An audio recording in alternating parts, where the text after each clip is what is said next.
can see. Oh, hi. Hey, hi, what's up? So, guys, welcome to LBB's Open House, a webinar and podcast on how to build brands better.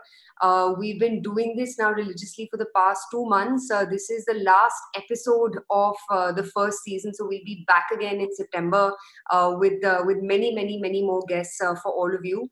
I'm super excited to end the season on a high. We've got none other than Kusha, Kapila, who, unless you're living under a rock or don't have Instagram, I'm sure you guys have gone through her videos. You guys follow her. You've seen her create absolutely fantastic and super duper funny content, and also a lot of very relevant content over the. How long has it been, Kusha, since you've been doing this under your own name and handle? It's been under my own name and handle, not actually just about a year. What? No way. Yeah. Because I've been doing content for the last 2 years. Yeah. But I was still at the company that I was working at for the first 1 year. And then it was only last year that I actually started solo. Got it. Awesome. So maybe let's start with that, right? How did you, what got you into, content creation? I don't know. I don't want to use the word influencer, but, what got you into content creation, and how has the transition been for you, from, when you started to where you're at right now? Okay. There is nothing specific that got me into content creation other than the fact that the company that I was working at realized quite early on that the way that people are now consuming content is through video. And I was a writer at that company at that time. So they did this massive deal with Facebook where they had to put out a certain number of minutes every month. And that's when the management and the editorial board, everybody realized that since we can't have actors right now, because it was a completely new job, which was just being like an internet actor. So they just put us in front of the camera and they're like, do things that you relate with. We would just pick like these really easy, relatable topics and do our bit on it. And we did that about for like the first 4-5 months. And this I was doing while I was also on my regular writing job, which was my primary job. So that's how it happened. It was never something that I actively planned for. That's incredible. And what about the humor and the comedy? Is that something that, again, you sort of like honed in and developed on the fly, with just testing out waters? Yeah, that's actually a very interesting question, because when I came into this thing, I did not know that what kind of content I really want to make, because I did not come with the aim to make content. I just chanced upon this career, right? So it was only a year or so into what I was doing, or maybe let's say like 7-8 months into what I was doing, that I realized that this is the kind of content I want to watch. So let's start making the content I really want to watch. And that's when I started developing my own characters, which I 100% own, which was maybe Zulmi Auntie, which was just a way, like a fun conversation between an auntie and her prey, where they would just have these very easy, joyful exchanges about serious stuff, and mostly about patriarchy. And because that's the kind of stuff that they deal with all the time. Then I started this Kavita Ki Kavita. So it was only much later that I realized the kind of content that I want to do. And then once I knew what I wanted to do, then there was no looking back. Got it. And when you think about, like you said, what's really interesting about your content is, sure, it's funny and all of that, but it also has this nuance of something that's socially relevant, right? Or things that I think there is a bit of trouble there.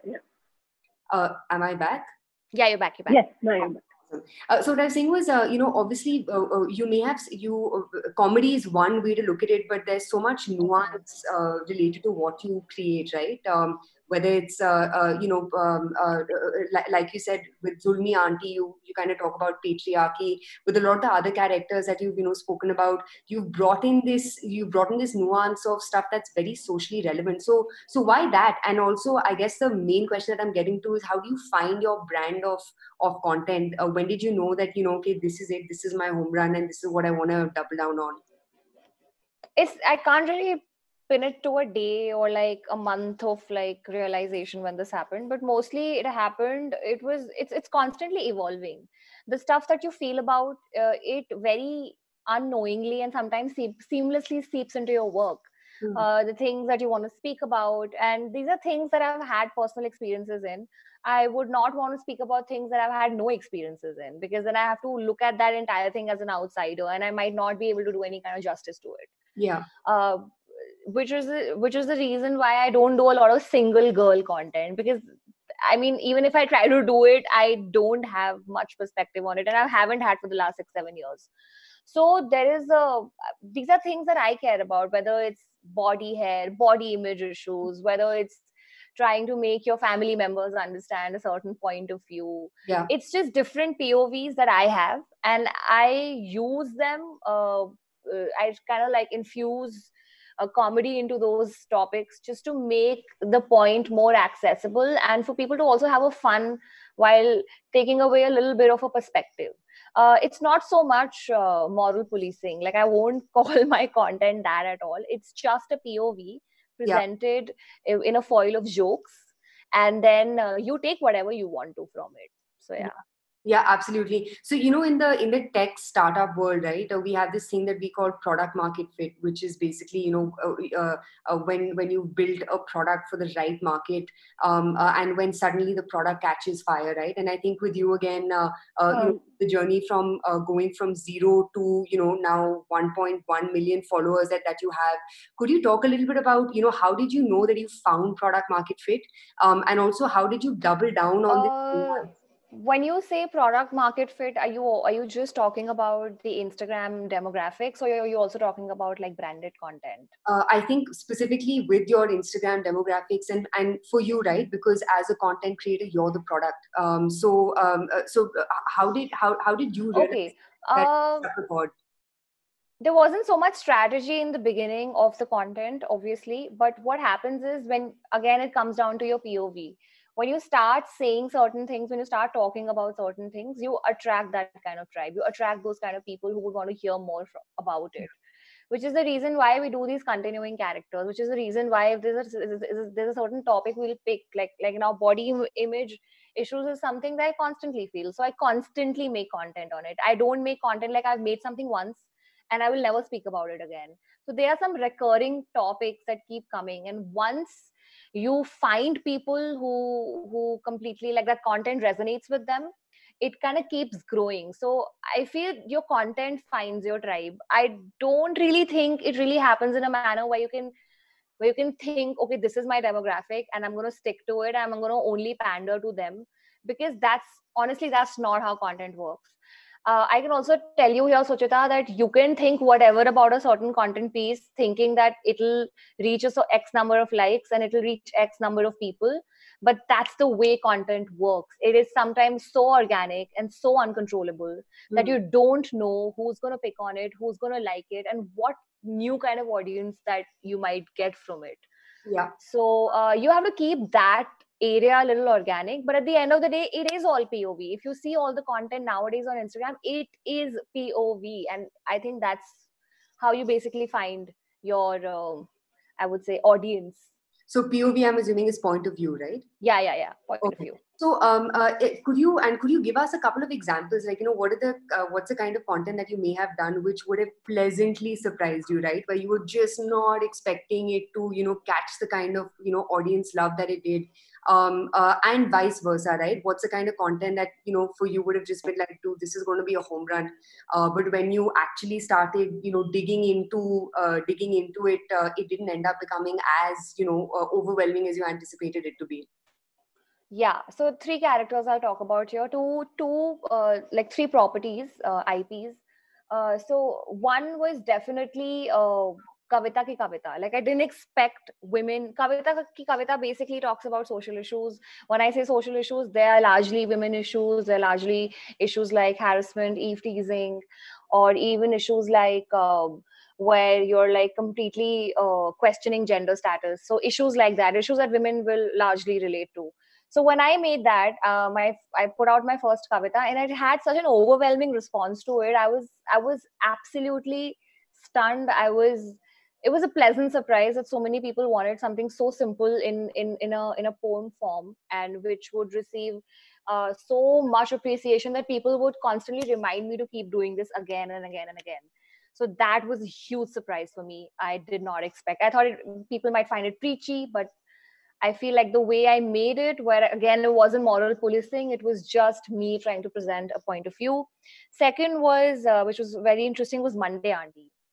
Monday Auntie I made on one of the most depressing days of my life in the last year, and my lives, one of the most depressing day of my life last year. And I remember that I made Monday Auntie as a coping mechanism. A lot of times, comics or creators do use this profession as an outlet to sort of harness whatever extra energy they have, or sort of like ward away like any kind of anxieties that you might have.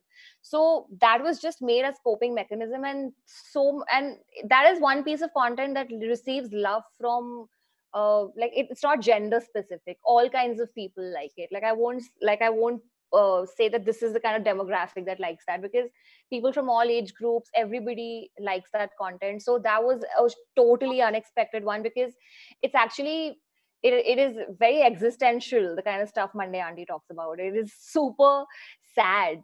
So com- absolute surprise. Like I still get so many requests, and I don't make it as often because I have to be in a certain zone to be able to make that. But that was one of the best responses.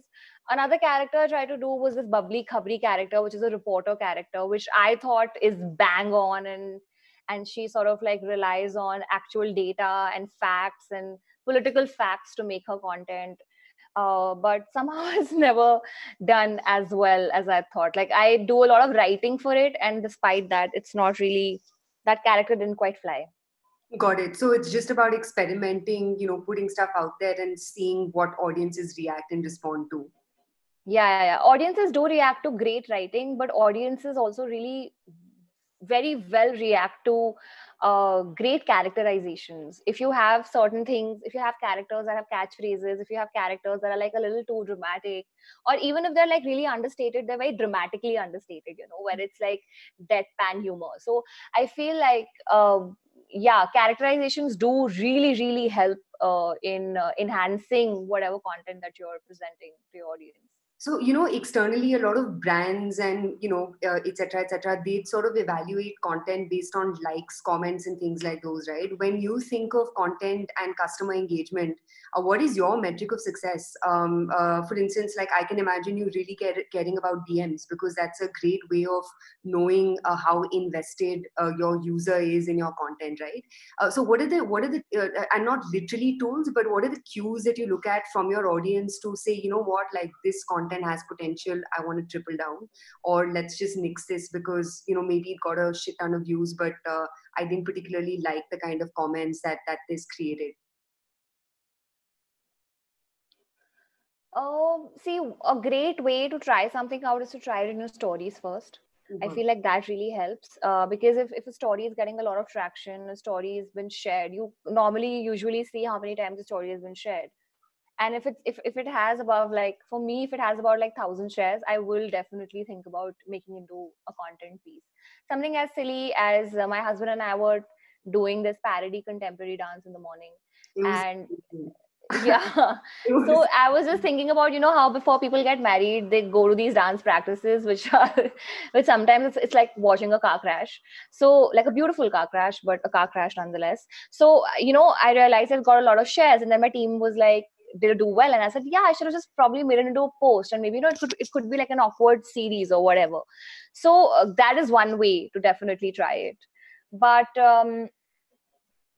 I haven't had a lot of character failures. Maybe like one character didn't ever fly, but also maybe I needed to treat it differently to really understand. But you can't base the success of your character on one character. A great example of this would be Dolly's character, Guddi Bhabhi, which she does.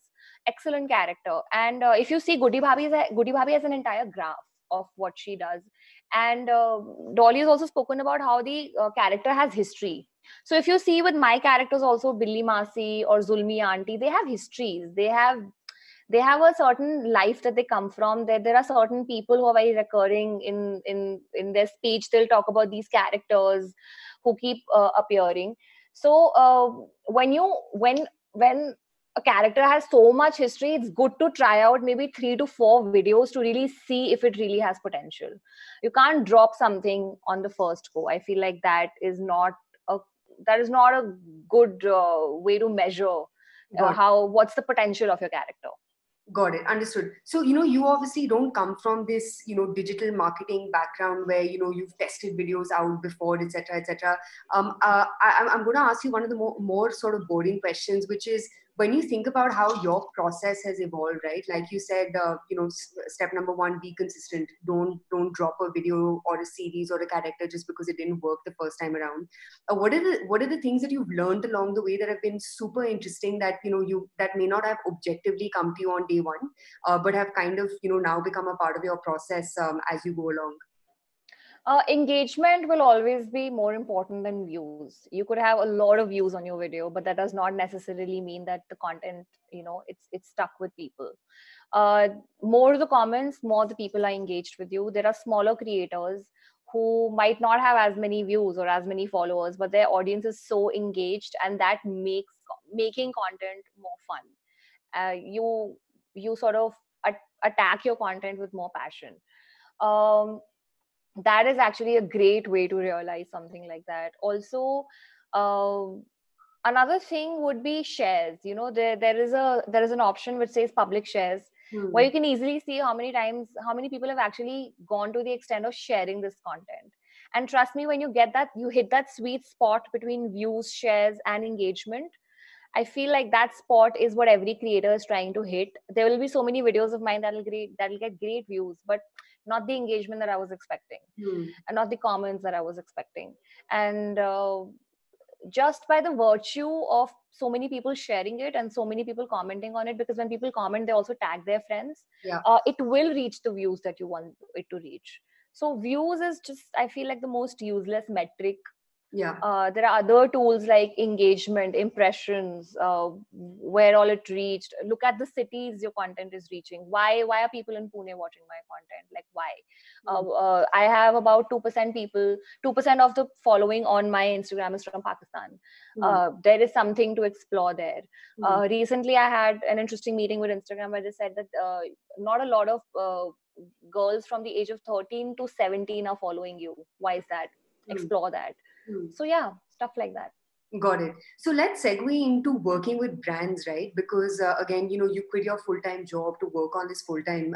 So first quick question: what was the trigger for you? What made you want to say, what, I can like totally build a career out of this? I'm jumping in. What was that? What was that inflection point for you? When I started getting a lot of brand deals.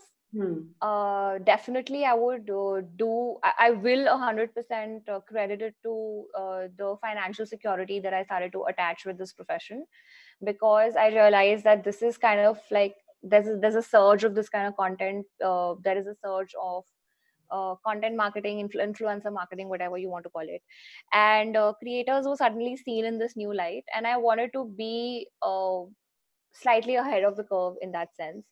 So I realized in good time that I need to move on, and I need to move on.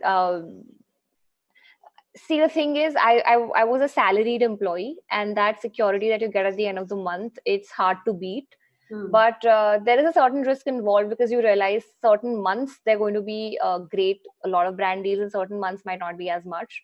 But I realized that if I don't make the most of it now, I will have missed the bus, and I didn't want to.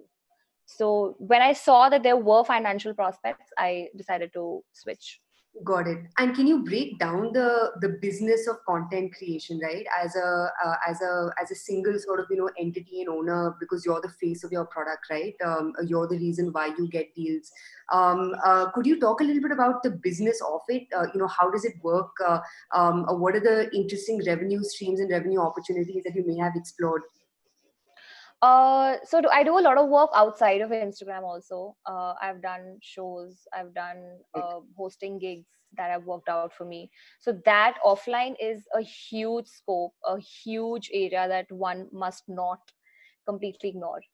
It'll be stupid too, especially if you have talent where you can publicly speak, you have improv skills. Those really come in handy for hosting shows and everything else. So that is definitely one area that I have explored. I also do this property called Behansplaining with Netflix. It's awesome. So yeah, thank you so much. So these are good relationships that also sort of build a new sort of identity for you. At the same time, branded content is obviously one of the biggest revenue streams here, which is working with brands, sort of finding solutions, content solutions, where you sort of integrate their brand very seamlessly, and also draw your traction to their page, or their social media presences, or wherever they want you to lead. It could be directly to their websites, which is why I always tell smaller brands to go for swipe up links, because if people are only looking for ROI and not visibility, not brand visibility, definitely look at swipe up links, because they finish the loop. They directly take the consumer to exactly where you want them to be. Another revenue stream is YouTube is the only place that lets you monetize your content. So if you are somebody who wants to see gains immediately, I would always tell them to go to YouTube. It lets you monetize your content. Maybe Instagram in future would let you also monetize your content, which is what I'm hoping for. But definitely, if you are somebody who is looking at money immediately, I would say definitely try YouTube. Got it. And when you think of each of these social media, right? There's Twitter, there's Instagram, there's Facebook. Are you super active on Facebook? Not really. I used to be, my company used to be, so I'm not, but Got it. And there's YouTube, right? What is yeah. the difference that you see in these three social media, even from a monetization perspective? So, like you said, YouTube lets you, monetize your ads through pre-rolls, etc. And also in terms of brands, right? Where do you think brands are at? And if you had to, give your 2 cents on each of these social media and the role that they play with growing your audience, and also making money, what's the difference in between all the channels that you work on? Brands are everywhere. Let me tell you, like if a brand is coming out with a campaign, they will go with Instagram creators, they will go with YouTube creators, they will go with Facebook creators too. Definitely FMCG products, FMCG products, or maybe products that are not exactly like niches, and like that don't operate in niches and can be used pan India and can be used by anybody. Uh, Consumer goods, basically. I'm not explaining this well, but consumer goods basically. uh, they will have better appeal on YouTube and Facebook. But at the same time, I have done all sorts of products on Instagram, whether it's working with Pepsi, it's working with bigger brands, or Hindustan Lever, where like I've worked with most of these brands, and they do seem to translate well, and on these platforms also. uh, I personally think when a brand goes out for a campaign, they look at all these platforms. And when TikTok was still working, they looked at TikTok also.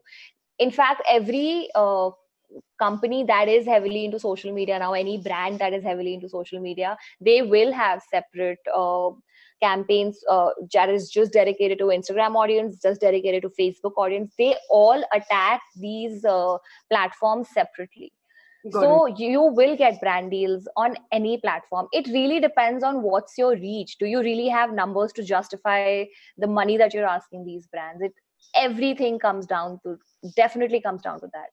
Got it. So let's talk a little bit about ROI, right? Because I mean, we work with a lot of advertisers as well, and that's the number one question, right? And ROI can be defined by different people in different ways. So, like you Yeah. said, for some people, it could be views, right? For other people, it could be, just drive traffic towards my website or my app or whatever. I don't care. How have you, created ways in which you're actually able to demonstrate ROI, because for you to scale and for you to, as I can imagine, for you to really, make a go of this, that's the first question that any brand would want answered, right? So how have you managed to do that? How have I managed? Do you want me to speak about certain campaigns that I've done, Yeah, possibly? you could actually jump into any campaign that you love doing where, the ROI was, you were very clearly able to explain what ROI is. Uh, See, I can tell you something as simple as that. I recently did something for a sheet mask company, like a beauty company, and they came out with their sheet masks, and I'd used it on myself for about a week, and then I just did a simple swipe up link, saying that this is a mask that I tried. And this was not even sponsored at that point of time. At that point of time, I just like put it out there, and I was hoping that if I do this, the company might want to work with me because I'd used it. And just putting a swipe up link gave me about like 30,000 swipe up links for that particular sheet mask, which was incredible because I put up a like a zoomed in shot of my skin showing that this is how my skin looks after the sheet mask, after which the brand decided to work with me. So you could find inventive ways of also working with a brand. Definitely, you don't necessarily always have to wait for the brand to approach you. You could also like create a case study for a brand to see that it'll really work. And then they were cool enough with me to do like a nice vlog style integrated content for them, and that worked really well because people saw the proof of how the product worked on me, which is, people are always looking for credibility when it comes to skincare products. At the same time, I've done this in very interesting Nike women, like a sports bra. They came out with these two sports bra. I did this video with them. It reached about 1.4 million views, and it's really started this conversation that about how women feel in sports bras, and how they like it became a full comment thread on that particular video. Olay is another brand that I work with, and it's almost like it's like legacy content now, in my opinion, because we do these multiple video deals or multiple content deals where we actually use the product, give our feedback to the brand, and then we show our journey with that product, from the time we actually started using it to now. Yeah. So it creates like a lot of brands also want to create community as opposed to maybe like doing a one time deal which only focuses on hard selling. Yeah. Another brand I worked with was Cred, where it was a very interesting campaign. It was a story only deal. So much fun. I love the way you integrated them, and also even with Garnier, I love that really funny video that you did. Again, super relatable. Yeah, and it was interesting to like have the brand lure into this deal. It wasn't like the brand didn't come to me. I sort of showed them the proof of concept that this could work, and then they worked with me. It's also good because I use the product myself, so it was enough proof for people to also see that this is a good product. Cred, I did a story only deal with Cred last year where I offered to pay people's credit card bills basis their stories, and I would pick one story, and it involved people downloading the app.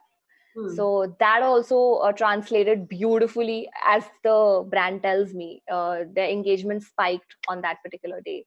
So yeah, it's really, really interesting. That's what but here I need to tell people that if visibility is what you're looking for, if you're looking for certain credibility for the brand, definitely look at legacy content. But at the same time, if the idea is to just get people to swipe up, like I did something with this company called Flow Tampons, where I spoke about their relief strips for your menstrual cramps. Yeah, so that was very, very interesting because I only did a story deal again for them, and I asked people to go to where I used it. I told them what my experience was, and they were sold out in like less than a day. That's awesome. So, yeah. That's awesome. So I want to spend the next 10 minutes in you just giving, unabashed advice to brands who want to work with content influencers, because so many of them get it right, but there's also a bunch of them that get it wrong, right? So if you had to, give like a 5-minute like monologue on brands, get your shit together and learn how to work with content creators, and also why should you work with content creators, right? What would you say?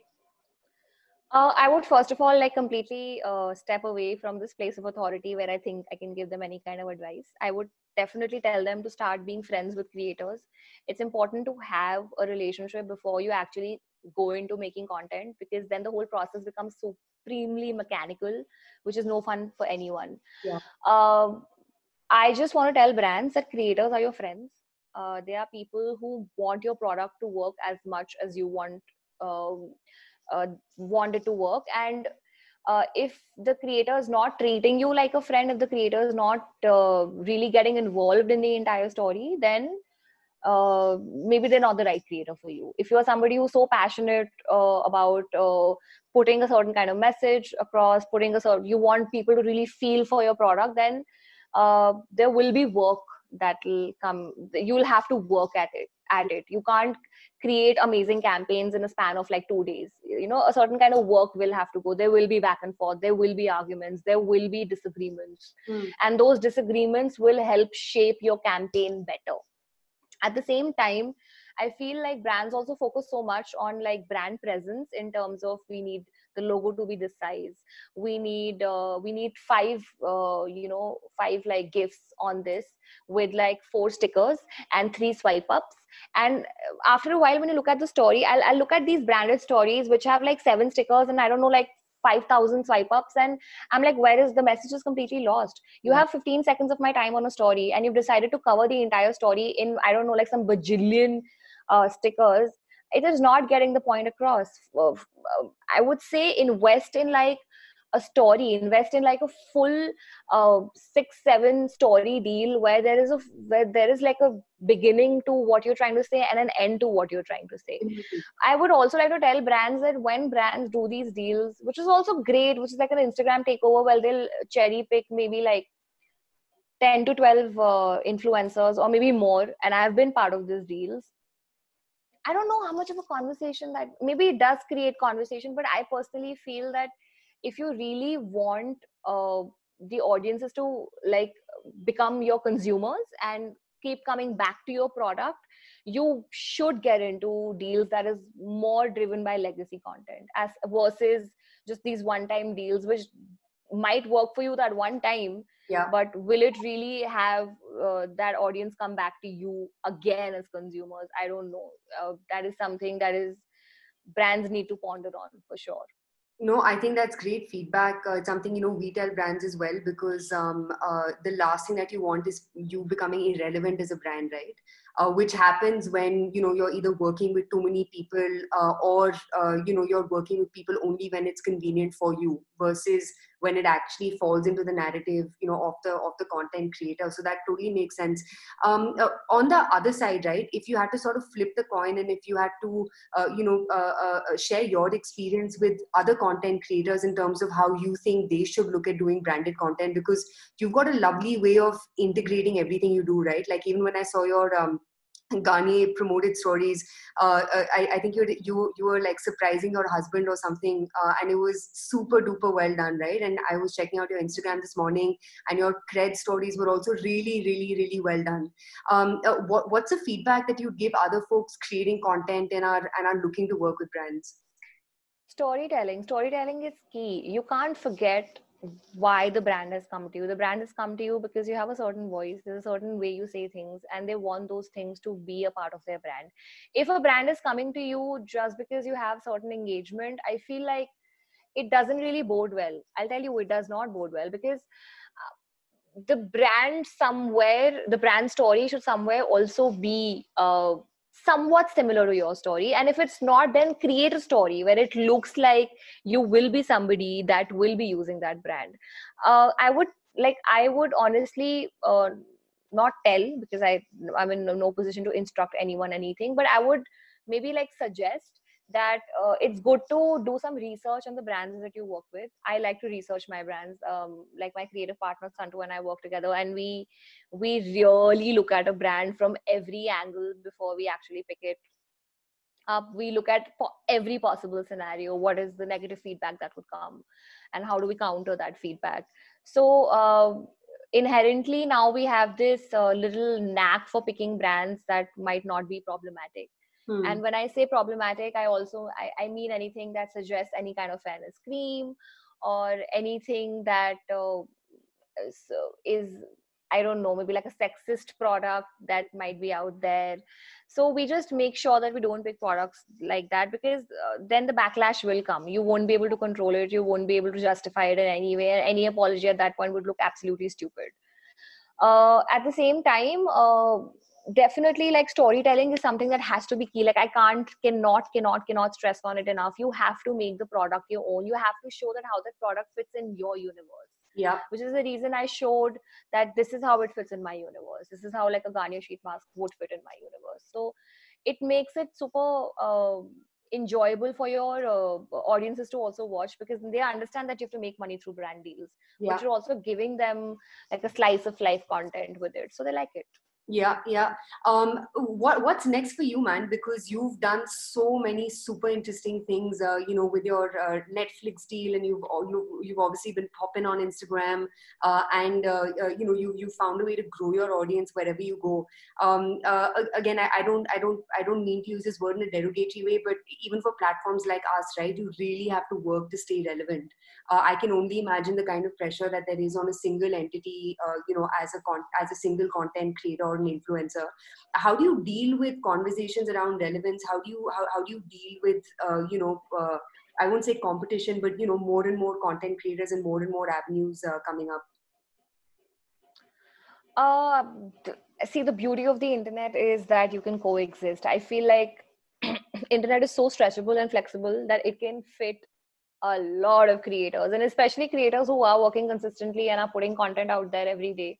There is no reason why they will not work. It's math. Yeah. Internet is math. Internet is analytics. So people need to understand that at the end of the day, if you are hitting all the sweet spots and you are consistent with your numbers, you will continue to thrive. You will continue. You might reach a certain stagnation, but even at a good, like a stagnant point also, you are profitable. You do make money. YouTube is one such great example. Like, you could actually stop being relevant, but if your past videos have performed well, you will still earn money from that. So and I'm talking about creators who are constantly churning out, like they are churning out. And for me also, relevancy is something I do worry about, but currently I am able to make content about trending topics, because that is what my content is. I started talking about things that people wanted to hear about, people wanted opinions on. So it is something that I started doing quite early on. So I don't really I don't really struggle with that aspect of my content. But I do agree that relevancy is something that constantly haunts us, and it constantly worries us, and we're constantly trying to find our way around it.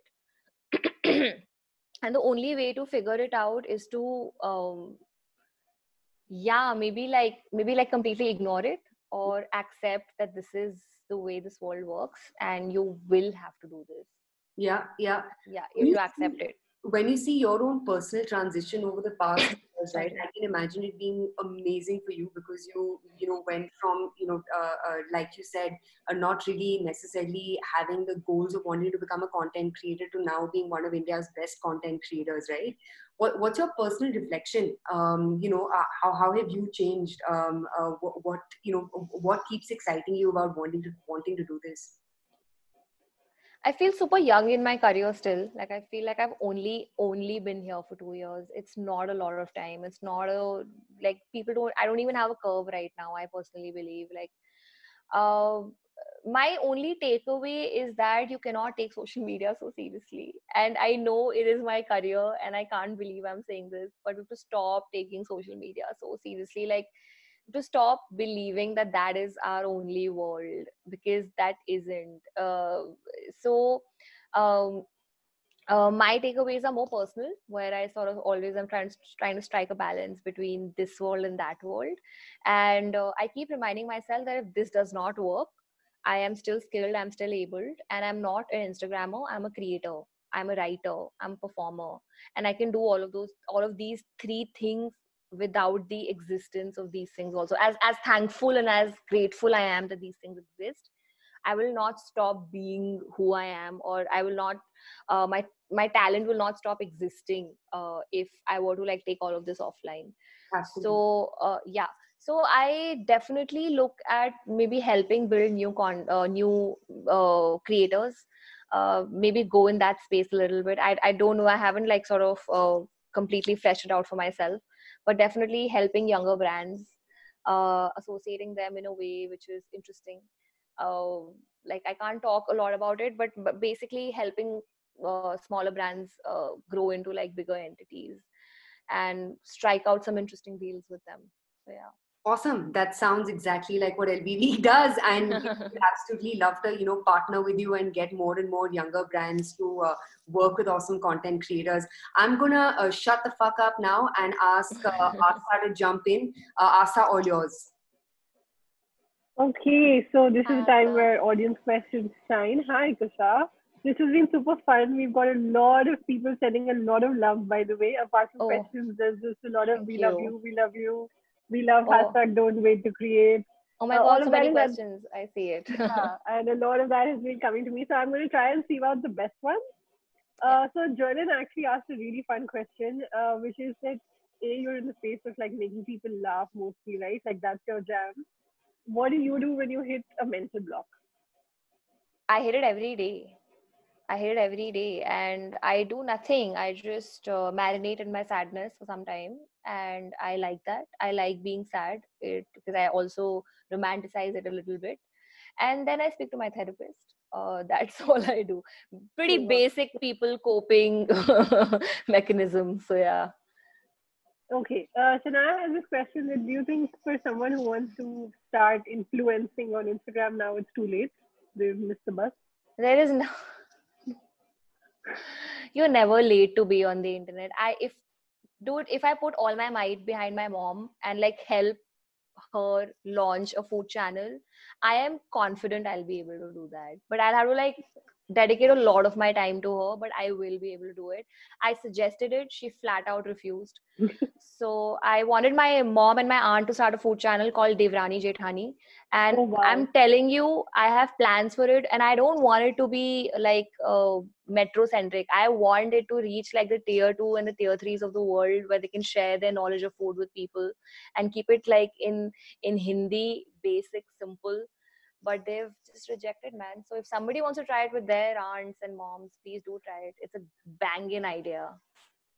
Wow. Okay, so I'm going to ask you something which is not an audience question, but I really personally want to know this. Yeah. So, I mean, of course, you'll remember it, but the bottle opening challenge that you and your husband did, right? Where the snowball falling.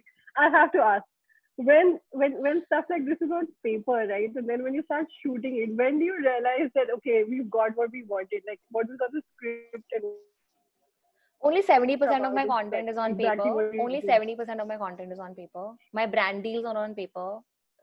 More serious shows that I do are on paper. This stuff is not on paper, man. This is like connection with the divine. He speaks to you in a Right. language and then you speak your language.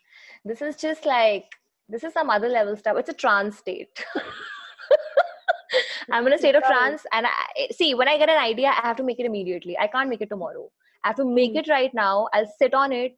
I'll sit without fan, without AC. I'll sit in like absolute heat, and I'll make that content because it's you have to understand like how I'm built. Also, like I have to take that energy out of my body, and that's the only way it goes out. So yeah, that content is something that I had to more work went into convincing my husband than to actually make that content, because in my Oh head I wow. knew exactly what I wanted to do. Oh my god. Okay, so how irritating does it get for everybody around you? Like, are you these characters all the time in the house, and are do you like talk like a regular Kusha person that you are right now? Or are you always in character? I'm not in character, but I'm definitely weird. Definitely. Uh, uh, yes, like for my family instance, it's not a surprise what I'm doing. They were like, "Why didn't you do it sooner?" Types. Like we've seen this all our lives. They don't get surprised when they see me on the internet. They've never like called me, "Man, how did you do that?" They're like, "Of course you did that."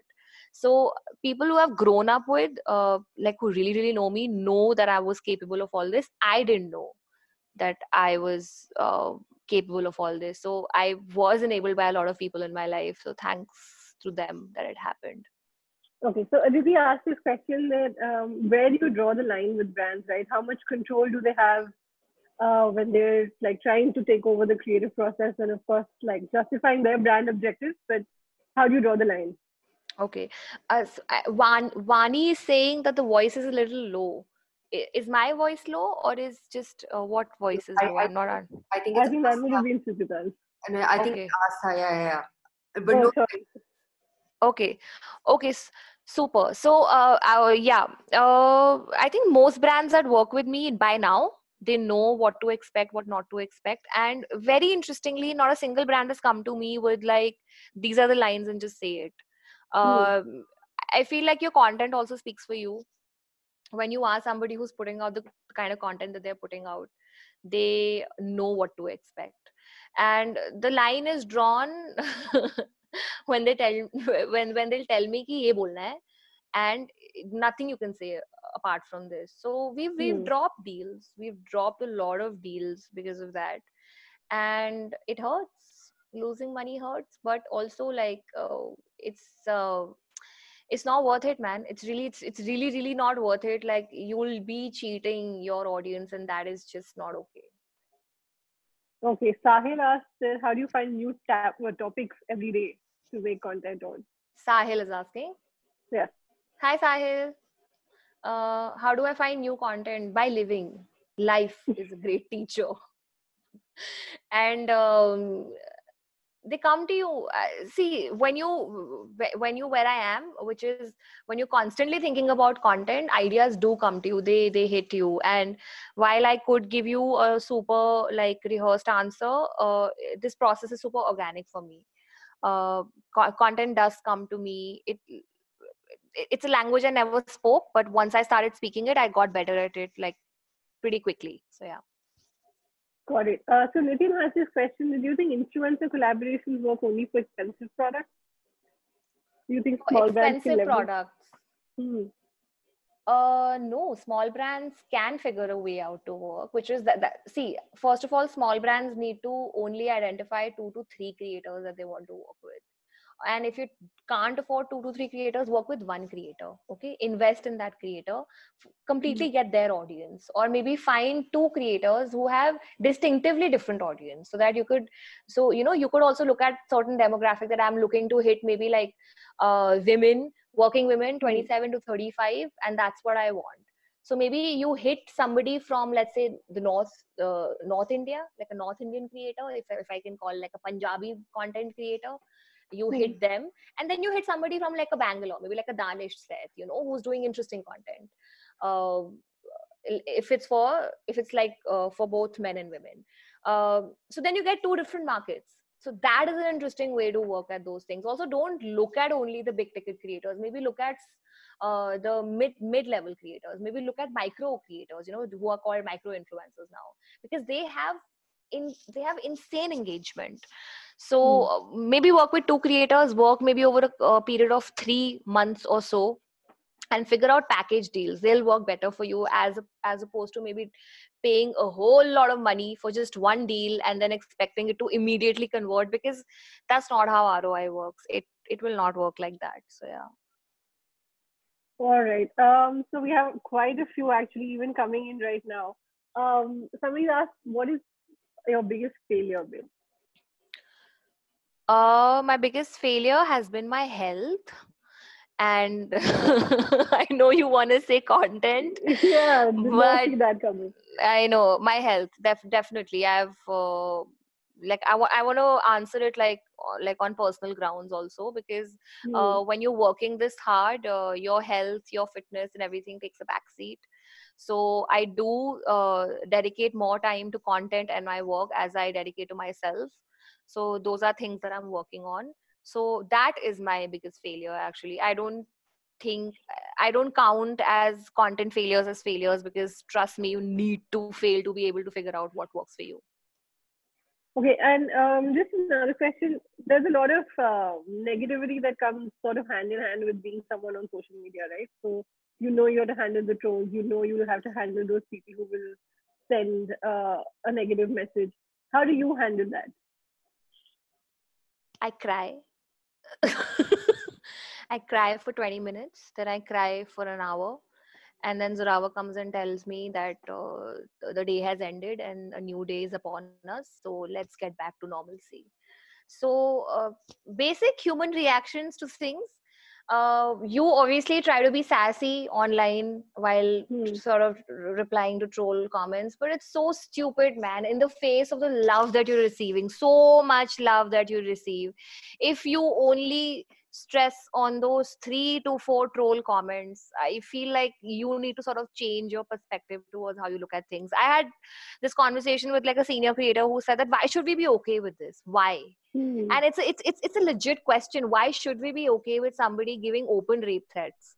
But it really comes down to the facts that you're going to obstruct your work, you're going to obstruct everything that you're capable of doing. And while it's absolutely important to stand up to stuff like that, and I 100% respect the people who have stood up, I've also stood up.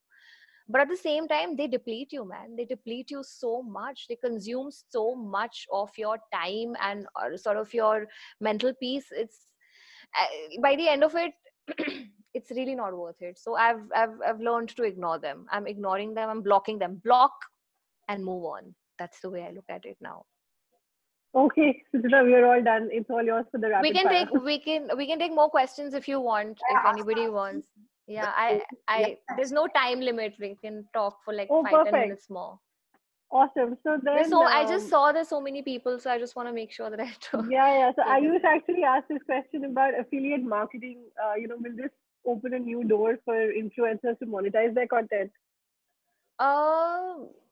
I feel like it will, but I don't think I've explored it as much. So I don't think I'm a good person to speak about affiliate marketing as much. I used to do a lot of it when I was working in agencies and my companies, and I understood it better then.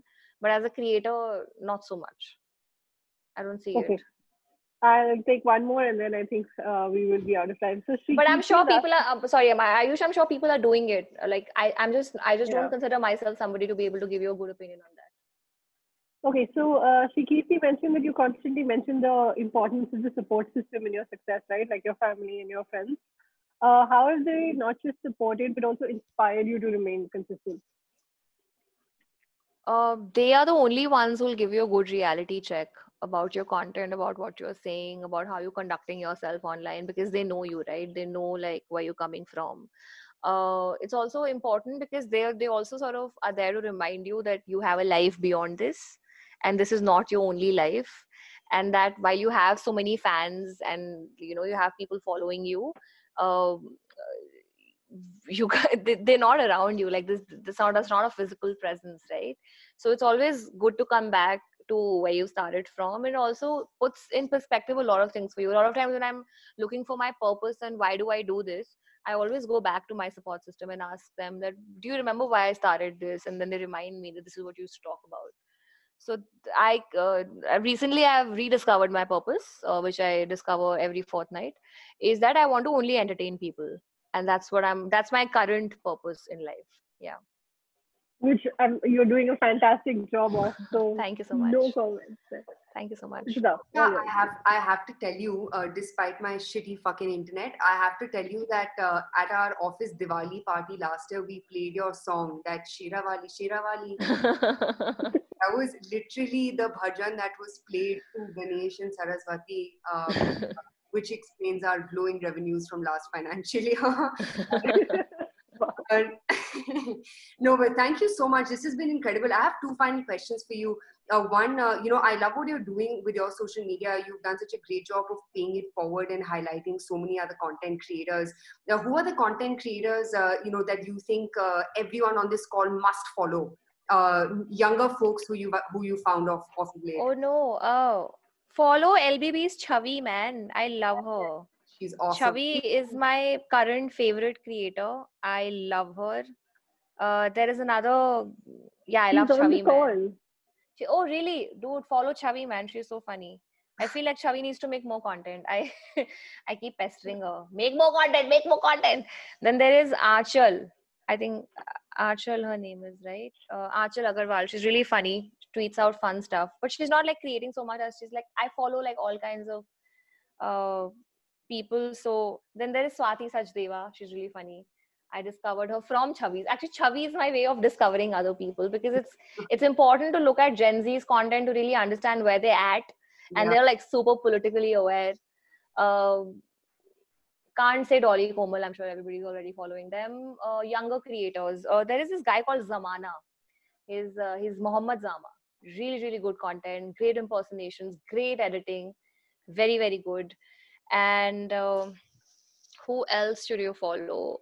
This guy Vishnu. Vishnu is really funny. Vishnu, I'll just tell you what his handle is. The Vishnu Kaushal. I think Chavi and Vishnu have also collaborated. So they're fun together. I actually, guys, I'm not doing justice to this. Just like follow me on Instagram, and through me you'll follow a lot of other interesting people because I share a lot of their content. So follow me to really know who to follow, and that's how I'll reach 1.3 million. Thank you. Amazing. For sure. Last question for you. So what are the books that you read, podcasts that you listen to, or just content that you consume, right, that's helped you build your brand better? You don't want to know. I watch Yeah. crappy reality TV Bollywood. shows. Can we talk about Indian matrimony? What was it called? Yeah, we can talk about Indian matchmaking. Tomorrow there's a behind-splaining episode being dropped on Netflix, Netflix's YouTube. Please watch. Please follow Srishti. Srishti is the best content creator of our country right now, I believe. Great original content, original voice. And I watch really crappy reality TV shows. I don't want to give a great answer here because I was a literature student and I did read books. And the last book I read was this book by Alberto Moravio. It's called Contempt. And after that, I didn't want to read books. I was like, I can't read anymore. That book pushed me into a very dark space. And I mean, I want to sound super intellectual, guys, for you all, but I don't read as much as you think a creator like me would read. But I do watch a lot of reality TV shows. I have finished Nailed It. I have watched Sugar Rush. I have watched Indian Matchmaking, Too Hot to Handle, Love is Blind. And when you work at the pace that I work and when you output as much as I output, you don't want to indulge in any more knowledge gaining. And I've not stopped growing as a person, but I consume really shitty content that I don't have to think about the next day. But I still end up thinking about it because I thought about Indian matchmaking for about a week. So, yeah. That sounds like me after 10. And I watched David Dobrik. David Dobrik's vlogs, his podcast with his friend, what's his name? Jason, his name is. Yeah. That I like. Anything David Dobrik, I'll watch. Like that's my kind of content. We'll check them out. Thank you so much. This has been awesome. We are all huge fans of you. We think what you're doing is amazing. And like you said, right, as long as you've got cheerleaders rooting for you, fuck the haters and the trolls. There's more of us than them. But thank you so much for doing this.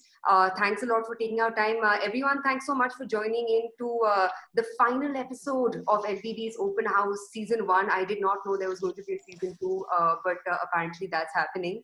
We really we bullied you into this.